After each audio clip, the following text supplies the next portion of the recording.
the sheer globality of the situation of women today in the world is not great.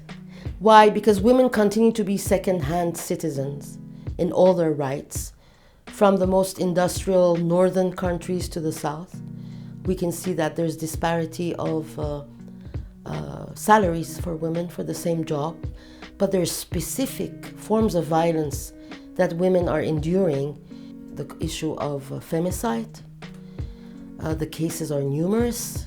It is a hidden war when we look at, for example, Mexico, when we look at how the Taliban in Afghanistan were targeting women, how the Rohingya women were handpicked for human trafficking.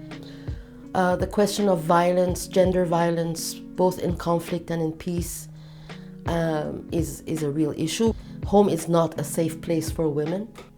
Abortion is a right for women, but this is being questioned from Poland to the US. All these are, women have a specific situation compared to the general population.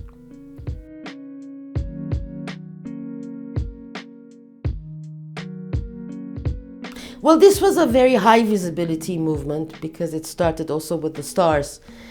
And I think it has lots of merit for this specific time and space we're talking about.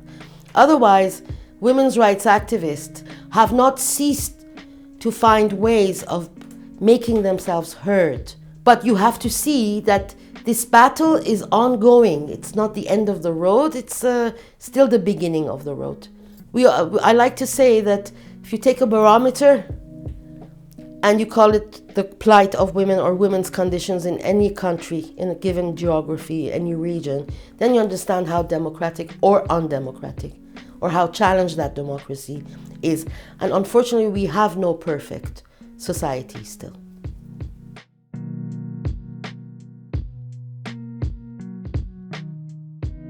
Now, the future of women's rights, like any political or social movement, this is a long haul. It's not, you can't say, okay, thank you, I'm finished, I've done my homework. Look at all the rights which are being taken away. So no right is given unless you safeguard it. That's one point. Two, new alliances should be forged. So, for example, the Women's Film Caravan 40 Braids, which I have founded, is an attempt to bring together under the same roof, even if it's an itinerant caravan, the thinkers, the writers, the academics, the women's rights activists, the peace builders, the artists together to change this conversation, to ensure that in the same way that men have something to say about a conflict, about a war, about how to build peace, women who have a vision, they have a gender lens, they have a vision of how things can be done, are totally involved in it.